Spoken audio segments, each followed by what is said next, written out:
Bueno, para que sirva a todos, me confirmó que sí. O sea, eso sí que se lo monté, se lo mencioné para que se lo responda hoy y ahí nomás me dijo, así que eso. Bien. Quédense tranquilos que no vamos a hacer una clase larga, vamos a hacer una clase corta y amena, práctica. Nos toca ver un tema que es pesado, que es el tema del constitucionalismo y constitucionalismo social. ¿Sí? Si ustedes ven el tomo 1 del tratado de Mario Ackerman, no sé si alguno lo vio en la biblioteca, el capítulo 7-8 habla de este tema. Son como, por lo menos, unas papas. Mira, no menos de 30. Capítulo 7. ¿Sí? Del tratado está todo lo que vamos a ver en la clase de hoy. Yo intenté sintetizárselos para no hacer una clase eterna.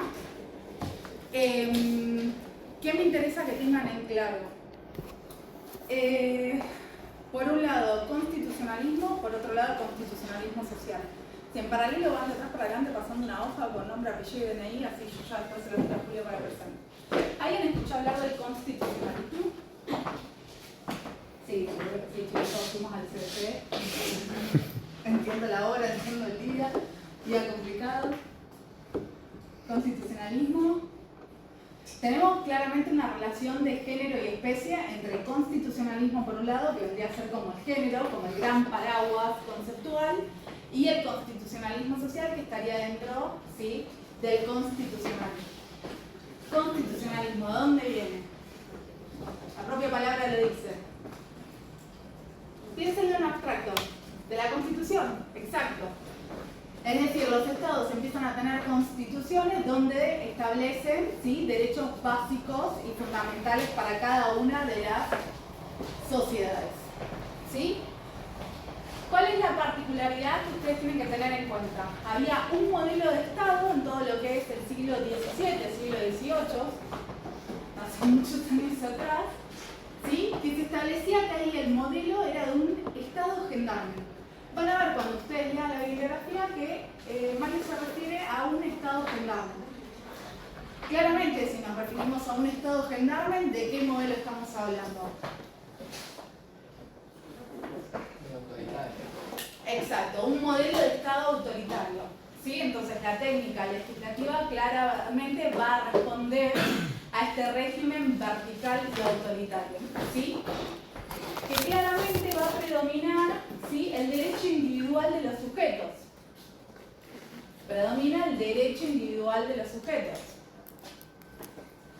Que a diferencia de lo que es el modelo a partir del siglo XX, ¿sí?, trácense una línea como si fuese antes de Cristo o después de Cristo, antes del siglo XX, después del siglo XX, a partir del siglo XX se deja, ¿sí?, doctrinariamente, técnicamente en la legislación y demás, este concepto del rol gendarme del Estado, donde predominan los derechos individuales, esta línea vertical que ya mencionaba el compañero, y empieza a tener una visión de que el sujeto primordial para tutelar es el individuo, ¿sí?, con una visión más humanística, si se quiere. ¿Y ahí de qué derechos hablamos?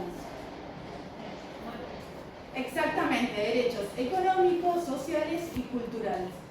¿Sí? En este marco, resáltense, derechos económicos, sociales y culturales, ya se deja esta técnica autoritaria, ¿sí?, y se empieza con una visión más social, de que el ser humano, ¿sí?, el hombre se desarrolla en sociedad. Ese concepto es el que rige a partir del siglo XX. Entonces, antes del siglo XX, dijimos que estaba con un rol autoritario, ¿sale? A partir del siglo XX dijimos este rol del Estado en un rol más humanístico, ¿sí? Esto del bienestar social. Aparecen estos conceptos de justicia social, ¿sí? Esto de la integración del ser humano como parte del Estado, que claramente reconoce desigualdades estructurales que están en la sociedad. Lo reconoce. Antes, en el modelo anterior, no se reconocía, no se trabajaba en estas desigualdades estructurales en la sociedad. Justamente este movimiento, ¿sí?, doctrinario, lo que viene a decir es, che, No hay este estancamiento social, sino que uno se puede educar, se puede mover en las distintas clases sociales, ¿sí? No es algo tan estanco, ya no es tan primordial como un derecho absoluto, ¿sí? La propiedad, todo lo que es antes del siglo XX, la propiedad tenía como mucha, ¿sí? Mucha fuerza. A partir del siglo XX no, es como no hay derechos que estén reconocidos en la Constitución que respondan en relación a la propiedad que sean absolutos, ¿sí? Sino de que responden al sujeto como parte de la sociedad. Y eso me interesa que lo tengan bien en claro porque es claramente tajante, ¿sí? La diferencia de modelos, que obviamente eso lo vamos a ver impactado en los distintos textos normativos. Contexto social, ¿se acuerdan cuando hablamos de antes del siglo XX, después del siglo XX? Cuando aparece el derecho a la seguridad social, el derecho al trabajo.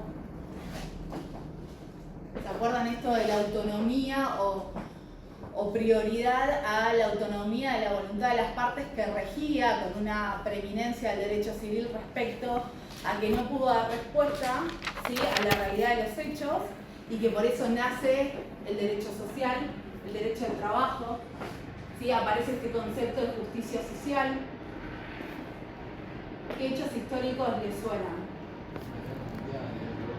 Exacto, todo esto a partir de finalizada la Primera Guerra Mundial. Exactamente. Tenemos la Revolución Francesa, la Revolución Industrial.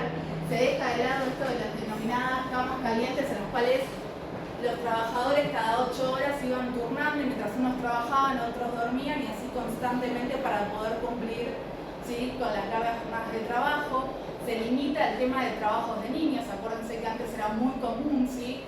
De hecho, hoy por hoy sigue siendo muy común en muchos rubros a nivel mundial, porque nosotros tenemos fuerte normativa que va en contra de, no solamente de que no trabajen los niños, sino que se limita de que los jóvenes tengan que trabajar justamente porque ¿qué es lo que se prioriza acá en el país?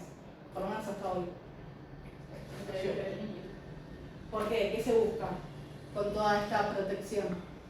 Que el niño que haga, o el joven, exactamente, que tenga una educación, ¿sí? Algo tan básico como el derecho a educación.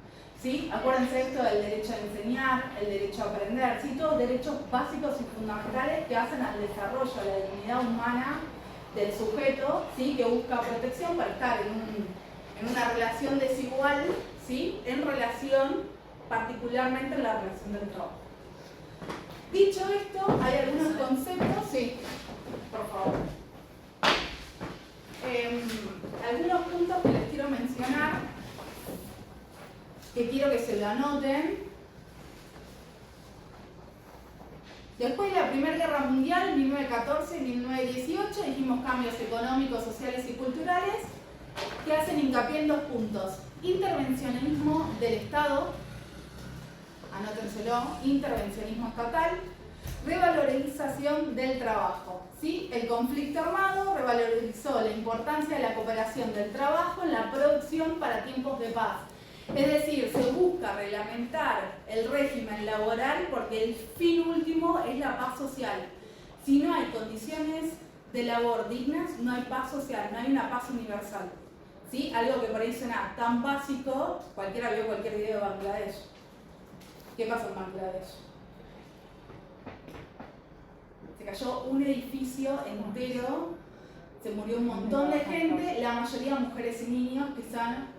Claramente, recuerden, si uno empieza a mirar para atrás a nivel social, las mujeres no hacen mucho que votamos, no hacen mucho que trabajamos, no hacen nada que se empieza a ver mujeres en roles jerárquicos en empresas, por ejemplo, o no sé, en congresos. Antes recuerden que eran todos los hombres, el hombre era el que iba a trabajar, el hombre era el que proveía, sí, a su familia de las condiciones básicas. Y estamos hablando de 100 años atrás. Entonces hay como un esfuerzo a nivel de las naciones de vamos a establecer condiciones mínimas, ¿sí? De labor para los obreros, porque cualquier nación que no cumpla estas condiciones básicas claramente obstaculiza el desarrollo conceptual de esta doctrina. ¿Sí? ¿Y a qué le suena esto? A una organización internacional. Exactamente. Exactamente, la Organización Internacional del Trabajo, ¿cuál es el fin? Garantizar que se cumplan estos puntos mínimos en todos los países que estén dentro de la OIT. Exacto, como un piso mínimo de condiciones laborales que se debe cumplir por parte de los estados, que los estados deben promover, los estados deben impulsar, ¿sí? A nivel internacional. Ya no estamos hablando de la soberanía nacional, sino a nivel internacional una cooperación, porque justamente esto lo que fomenta es finalizada, sí, la guerra, la paz social como la buscó, estableciendo condiciones mínimas, porque si no claramente esta paz social no se va a lograr. Y en ese contexto tenemos a la Organización Internacional del Trabajo. ¿Quién creó y cuándo a la OIT? Año 1919, Tratado de Versalles. Anótenselo porque es un hito importante. La paz social, dice el Tratado de la Paz de Versalles, la paz social se funda sobre justicia social. Si no hay una adopción por una noción de derechos humanos, pone obstáculos a las demás que quieren mejorar condiciones de trabajo para obreros. Y ya el preámbulo decía, y esto quiero que lo anoten, la justicia social es condición para la paz universal. Acá se ponen 3 signos de exclamación porque es la idea que se tiene que llevar. Sin condiciones de trabajo dignas, llevan a la miseria y a la injusticia. Entonces, ¿qué peligra? Dijimos la paz social universal. Entonces se establece un régimen humano de trabajo a nivel internacional. ¿Qué es lo que busca? O sea, ¿qué establece que tiene importancia este preámbulo? Dice el bienestar físico, anótenselo, bienestar físico, bienestar moral, físico, moral, intelectual del obrero. Físico, moral, intelectual del obrero. Había un contexto de difícil uniformidad de condiciones de trabajo. ¿Por qué? Porque hay diferentes que a nivel internacional. Si lo pensamos con Medio Oriente, que es como lo más visible quizás. Exacto. A nivel de usos y costumbres, a nivel de cultura. Por ende, oportunidades económicas y obviamente una tradición industrial. ¿Sí? No es lo mismo trabajar hoy, sin ir más lejos, sin ir a 100 años atrás, trabajar acá que ir a trabajar a Dubái.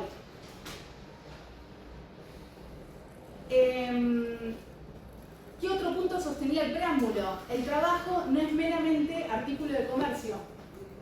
El trabajo no es meramente artículo de comercio. Sostiene que toda la comunidad industrial debe esforzarse en condiciones de trabajo. Toda la comunidad industrial debe esforzarse en condiciones de trabajo. Todo esto dijimos en relación al preámbulo del tratado. Y acá aparece, obviamente el trabajo no es mercancía, que es uno de los puntos que referimos recién. El derecho de asociación, ¿sí? Cuando no es contrario a la ley, no solamente se le tiene que garantizar al sector empresario, sino que también se le debe garantizar al sector de los trabajadores. Derecho a asociación no contrario a la ley se debe garantizar tanto a empleadores como a trabajadores. Tiene que haber un pago de salario, que asegure obviamente un nivel de vida digno, ¿no? No sirve nada si nos pagan 2 centavos y no nos sirve para vivir, es algo básico. Obviamente una adopción de una jornada de trabajo limitada, ¿sí? Esto de compensar entre la vida digamos, personal y laboral, obviamente, porque no puedes estar 24 horas trabajando porque físicamente y psicológicamente necesitas descansar y necesitas desarrollarte en tu vida social, no sé, ir a un club de amigos, tener una familia, lo que sea. Esto que mencionábamos, el no trabajo infantil, prohibición del trabajo infantil. Otro punto, limitaciones, dijimos, al trabajo de los jóvenes. Obviamente para asegurar una educación. ¿Qué nos pasa a las mujeres con los salarios? ¿Sí? Entonces, ¿qué establece acá? La igualdad de salarios sin distinción de género. Fíjense que es algo que hasta hoy en día pasa, esto del famoso techo de cristal.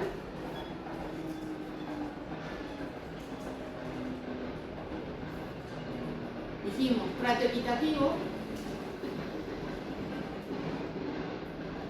Y acá es importante que resalten, el Estado debe inspeccionar para asegurar el cumplimiento de la ley, como diciendo, no tiene sentido si tengo la ley escrita, ¿sí? La ley fría escrita, si después no lo puedo ejecutar en la realidad justamente para lograr ¿qué finalidad? La protección del trabajador. Y acá la persona, y esto es fundamental que se lo anoten, la persona es un sujeto, dijimos, que actúa en sociedad. ¿Por qué? Porque tiene necesidades materiales, ¿sí?, que se deben cumplir. ¿Dudas hasta acá de lo abstracto? Vieron que parece algo básico y uno cuando lo lee dice, sí, esto me lo acuerdo y después empezás a dudar. Así que tengan cuidado con eso. ¿Qué pasó en Argentina? ¿Alguien sabe qué pasó en Argentina? Sí, sabe. Dijimos, libertad de enseñar, libertad de aprender, enseñanza pública, ¿se acuerdan de Sarmiento? Acuérdense del parcial, el billete de 50 pesos, que ahora no lo deben usar para nada, porque no sé qué podemos comprar con 50 pesos. Ley 1420, educación gratuita, laica, obligatoria, ¿sí? Esta casa de estudios. ¿Qué buscaba esta política del Estado? Porque claramente acá el rol del Estado es de intervenir buscando un bienestar social general. ¿Sí? Y esta ley lo refleja, una política contra, el contrario, alfabetizarse. Desalfabetizarse. Entonces esta es una política contrario a desalfabetizarse, que obviamente la gente adinerada o de clase alta siempre pudo educarse. El tema no estaba en tela de juicio si la gente de clase alta podía educarse. El tema es la gente que no pertenecía a esa clase social. Entonces, había esto que permite la movilidad social, dijimos. ¿Qué más? Una mayor igualdad entre las partes, ¿sí? Igualdad, dijimos, en relación a los géneros, que es el día de hoy que seguimos trabajando. ¿Cuántas mujeres conocen que sean presidentes de empresas? Que estén en un directorio de alguna razón social. Que no sean, además, primer punto, que estén en posiciones jerárquicas. Empleo público, privado, el que quieran. Y después si ustedes se ponen a pensar los casos en que las mujeres lograron llegar a posiciones jerárquicas, independientemente de ser profesionales o no, piensen en qué rubros lograron serlo. Seguramente a ustedes, y acá capaz le hablo más al público femenino, no les sorprendería si yo les digo, che, soy presidente de la BON. Quizás sea más raro pensar en maquillajes para hombres, a pesar de que, ¿en qué año estamos? 2026. Fíjense cómo seguimos estructurados mentalmente en ciertas como cosas que las damos implícitas sin darnos cuenta. ¿Qué otro punto? Aparece el concepto de función social de la propiedad. Acuérdense esto de que antes la propiedad era absoluta, era un bien preciado, ¿sí?, a proteger. Acá ya tiene una función más social. Se hace hincapié, y eso quiero que se lo resalten con 30 colores, ningún derecho constitucional es absoluto. Porque un derecho ilimitado es antisocial. Todo esto estamos hablando del constitucionalismo social en Argentina. Ley de descanso, y anótense, se los deletreo, HEBLDOMADARIO. ¿Qué es el descanso de los días domingos? El descanso del fin de semana, desde el sábado a partir del mediodía hasta el domingo a las 0 horas, que lo había impulsado Palacios. Y establece una necesidad de limitar derechos individuales. Justamente, ¿por qué establece esta necesidad de limitar derechos individuales? Por la importancia, ¿sí?, que empiezan a tener ahora los derechos sociales. ¿Sí? hay como un bienestar superior que se busca respaldar. Todo esto que les estoy diciendo en 3 palabras, fíjense cuando lo lean en el tratado. Así que anoten bien. Reforma de 1949, reforma constitucional de 1949. Es la primera gran incorporación de derechos sociales en Argentina. Y hay, por primera vez, anótense, por primera vez en nuestro país, hay incorporación de derechos económicos, sociales y culturales. ¿Cuál es la finalidad de esto? El bienestar de la nación. ¿Sí? Para eso interviene el Estado. Para un bienestar general de la nación.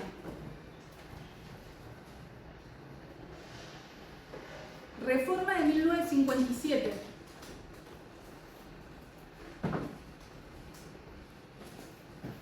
Y acá nuestro artículo madre, si se quiere, 14 bis de la Constitución Nacional, que establece el núcleo de derechos laborales argentinos, donde promueve el valor de justicia social.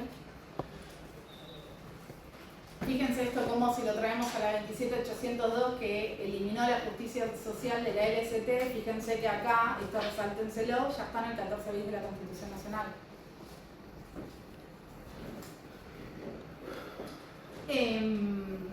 Obviamente que promueve condiciones dignas de trabajo, condiciones dignas de labor. Acá aparece el famoso igual remuneración por igual tarea.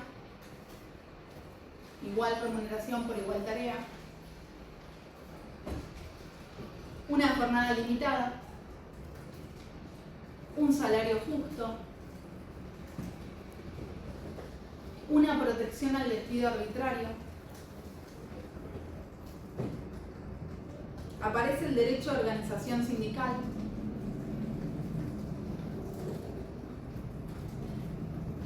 Y acá aparece la Constitución Nacional como fuente suprema, que obviamente va a ser al orden público laboral. ¿Se acuerdan cuando lo referimos en la clase pasada? El orden público laboral, es decir, puedo negociar a la alza y no puedo negociar a la baja.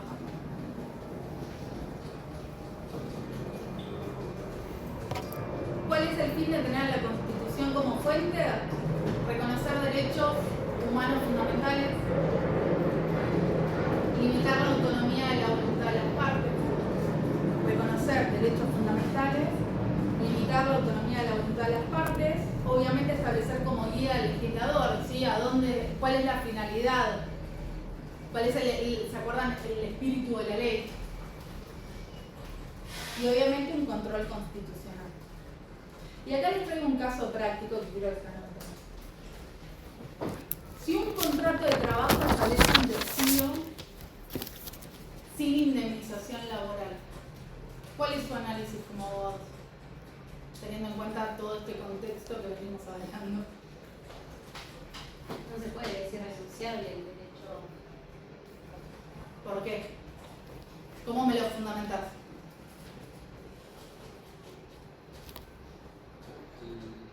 Dijimos, contrato de trabajo establece despido sin indemnización laboral en Argentina. La ley de contrato de trabajo establece la indemnización por el despido causado. Nosotros utilizamos que en caso de que una cláusula vaya en contra de la normativa, se sustituye por la cláusula válida. Es decir, que no ¿Y a qué texto normativo vas? La Constitución. ¿Dónde en la Constitución? Protege Artículo el 1. despido ¿Eh? Protege el despido arbitral. ¿Cuál es? 14 14 bis. bis, exactamente. Es decir, que ahí se declararía la inconstitucionalidad de la norma en base al artículo 14 bis de la Constitución Nacional. ¿Por qué? Porque viola qué principio. ¿Cómo? De libre responsabilidad.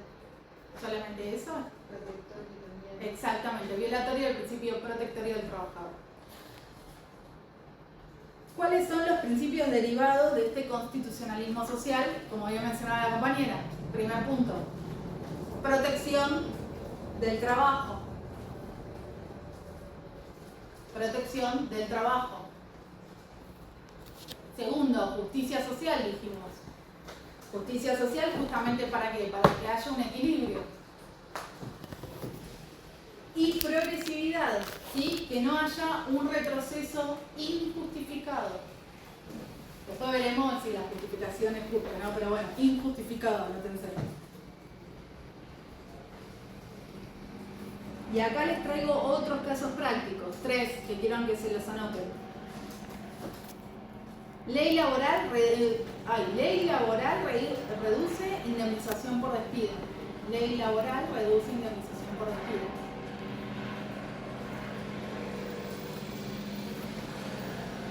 ¿Qué opinan? Porque vos lo primero que hiciste fue mencionar, che, la ley del contrato de trabajo dice A, B, C.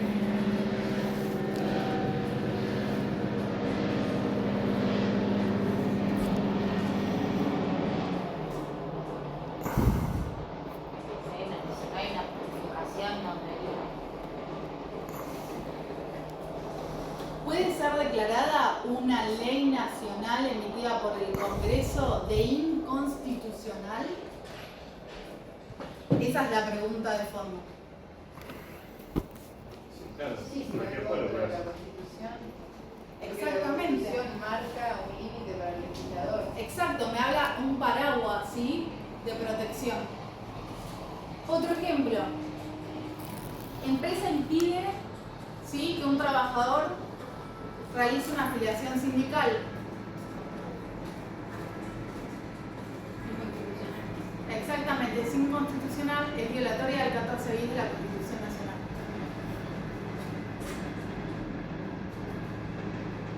Y si un convenio colectivo mejora derechos laborales, es constitucional justamente porque me está permitiendo negociar al alza.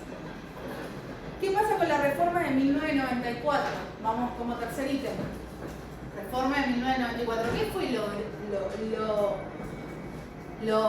lo grande, lo realmente importante que pasó en el 94? Me olvidé de la fibra, si no se los anoto, no dejaron fibra. Yo tengo. ¿Qué pasó en el 94? Siempre que pensamos reforma de 1994, ¿qué es lo primero que se le viene a la mente? los tratados ¿Qué? toman jerarquía. Los tratados internacionales no toman. ¿Cómo? Los tratados internacionales no toman jerarquía en ese reforma. O sea, empezamos, ¿se acuerdan las concepciones monismo, dualismo? Chicos, si vamos a la famosa pirámide de Kelsen que vimos desde el CBC cuando teníamos, no sé, yo creo que tenía 17, 18 años, llegamos acá a 84 años. ¿Qué pasó en la reforma del 94?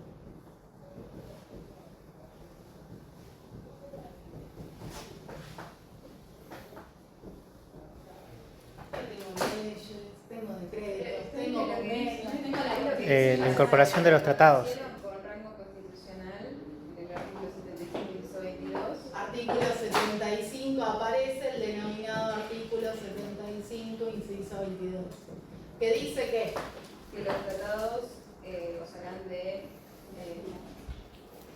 80.000 veces, que chicos lo deben haber repetido en todas las clases. Piensen acá arriba, acá arriba. Perdón. Todos los tratados tienen jerarquía constitucional. No. ¿Qué tratados entonces? Porque no me lo dijeron. Derechos humanos. Derechos humanos. Entonces acá los tratados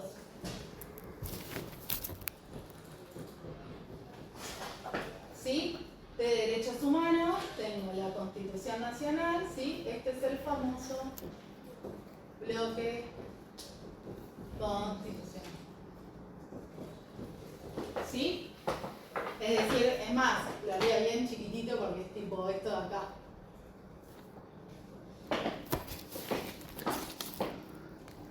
Entonces, solamente los tratados sobre derechos humanos son los que hacen al bloque propiamente, al denominado bloque constitucional. El resto de los tratados, los que no refieran a derechos humanos, no van a tener jerarquía propiamente constitucional.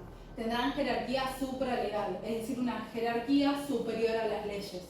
Entonces empezamos de nuevo a volver a la pirámide de Kelsen a ver dónde estamos parados. Acuérdense que el derecho al trabajo siempre tiene la finalidad de proteger al trabajador. ¿Recuerdan lo que vimos en la clase pasada? Y acá venimos a la OIT entonces. ¿Qué pasa con la OIT? Una vez homologados, ratificados, son Ratificados, no se homologan, ojo con eso. La homologación es el Ministerio de Trabajo, perdón. La Organización Internacional del Trabajo tiene distintos tipos de documentos. Están los denominados 8 convenios fundamentales de la OIT, que son de aplicación a todos los estados que son miembros de la Organización Internacional del Trabajo por el simple hecho de ser estados miembros. ¿Por qué? Porque hacen a los principios generales fundamentales de la organización. Y después tenemos el resto de los tratados, ¿sí? Es decir, los convenios. ¿Se acuerdan cuando hablamos de convenios y recomendaciones? ¿Cuál es la diferencia? Que vos bien mencionabas que tiene que ser ratificado, en nuestro caso, por el Congreso Nacional. Los convenios son vinculantes, las obligaciones no son vinculantes. Exactamente, los convenios son vinculantes para los estados que ratificaron, ¿sí? ¿Por qué? ¿Qué se busca proteger ahí? La soberanía de cada estado, ¿sí? Por eso se requiere la ratificación de cada estado. Y después tenemos las recomendaciones, que son como simples sugerencias. Si pensamos en el convenio 87 y el convenio 98 de la OIT, el convenio 87 de la OIT habla sobre la libertad sindical, el convenio 98 de la OIT habla sobre negociación colectiva. ¿Qué jerarquía tienen?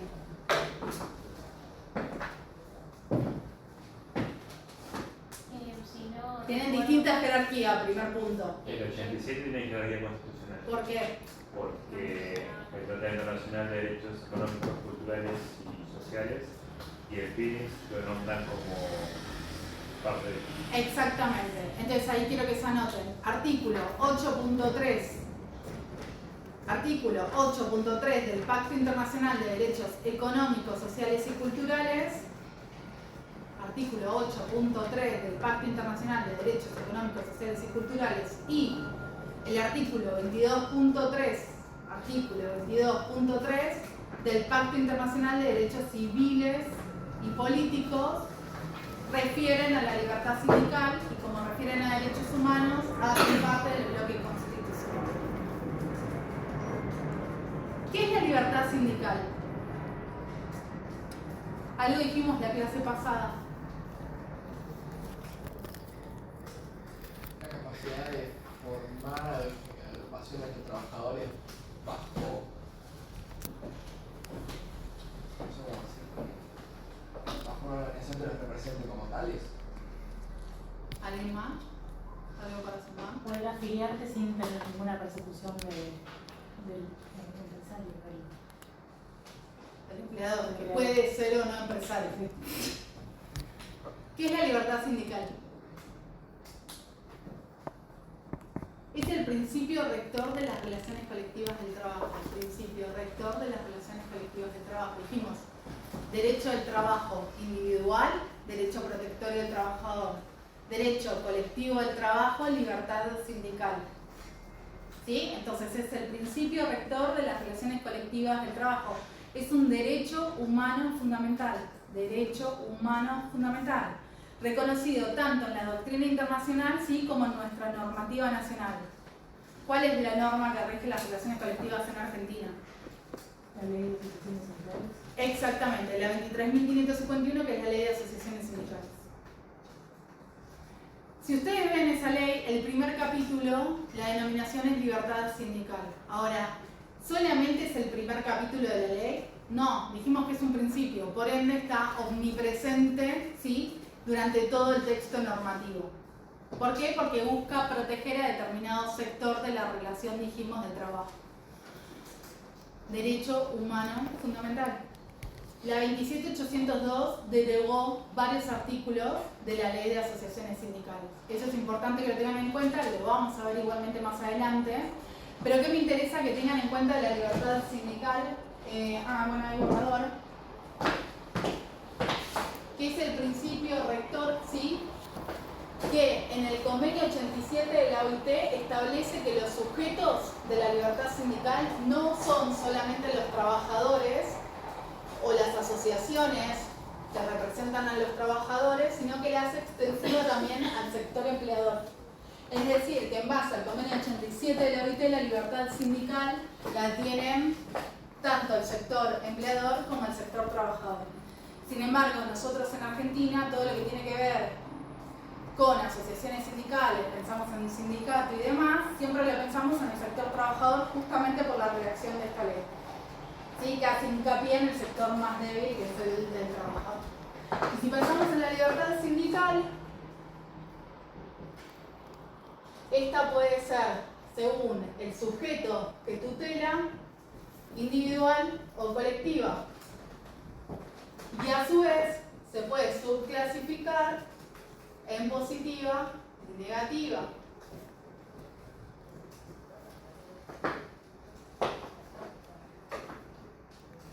Dijimos que la libertad sindical, según el sujeto que tutela, se clasifica en un aspecto individual. ¿A quién va a proteger acá? Soy malísima dibujando, pero se lo voy a hacer como si fuese un ahorcado. ¿A quién protege acá? Exactamente. ¿Y acá? Acuérdense que soy mala dibujando. A las asociaciones de trabajadores o... Exactamente, que según se hago hincapié en el 87, ambos sectores, y hago hincapié en la 23.551, el decreto reglamentario, es decir, a toda nuestra normativa nacional, hacemos hincapié en el sector trabajador.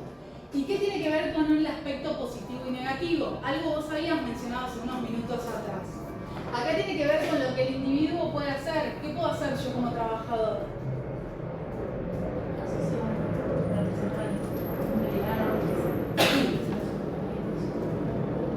Son todos los derechos civiles, políticos, culturales que mencionábamos antes que puede hacer ¿quién?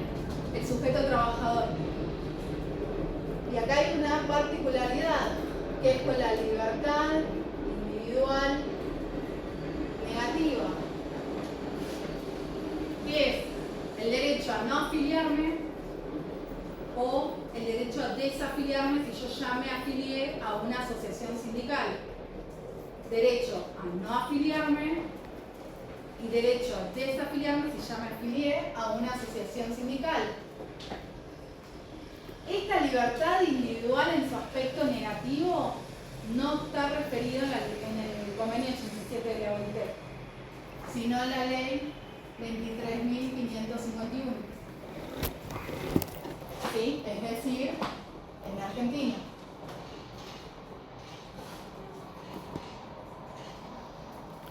¿Qué va a ser entonces el aspecto positivo de la libertad sindical en su aspecto colectivo?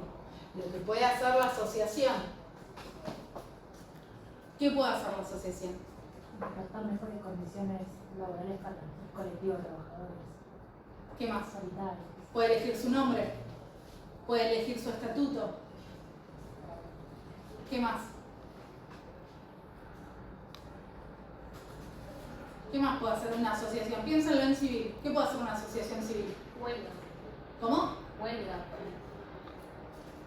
Puede establecer su plan de acción. ¿Puede ser huelga? Sí. Puede ser otros mecanismos de negociación.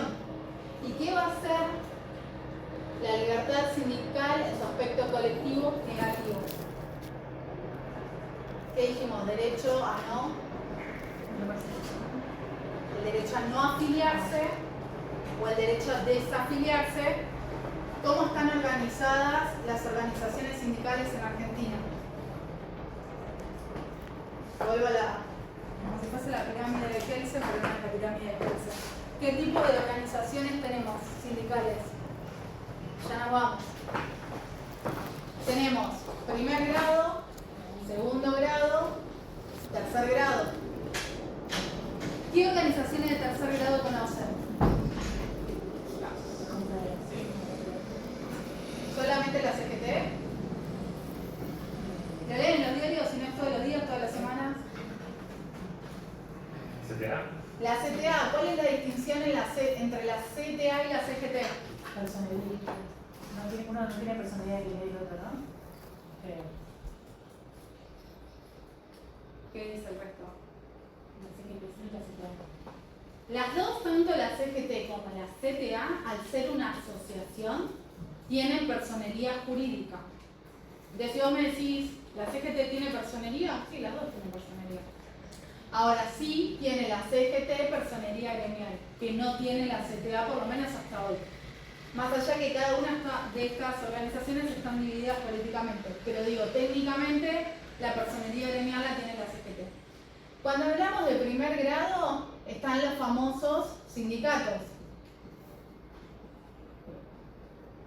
o uniones sindicales.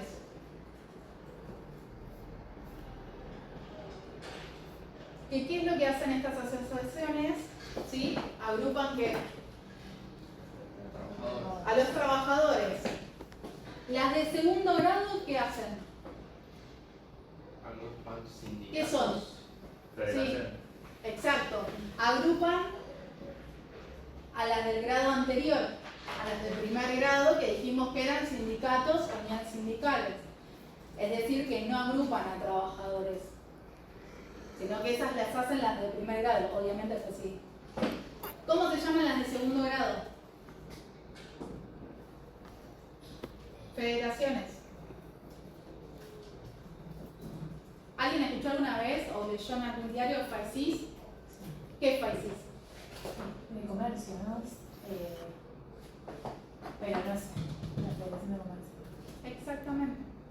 Sé que esa La retención FAICIS esa no es la se federación, es decir, es la Asociación Sindical de Segundo Grado de Comercio.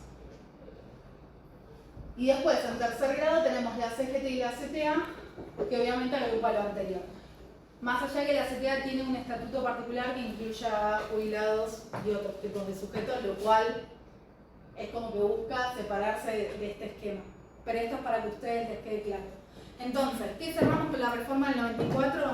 Bloque constitucional, artículo 75, inciso 22, ¿sí? Que dijimos tratados sobre derechos humanos hacen al bloque constitucional, ¿sí? Serie de derechos que el Estado debe impulsar, y quiero que se anoten esta frase que es: el derecho del trabajo nace, el derecho del trabajo nace cuando la Constitución deja de ser neutral. Es decir, que la normativa laboral no es neutral justamente porque busca hacer eficaz la protección al trabajador. ¿Dudas? ¿Preguntas?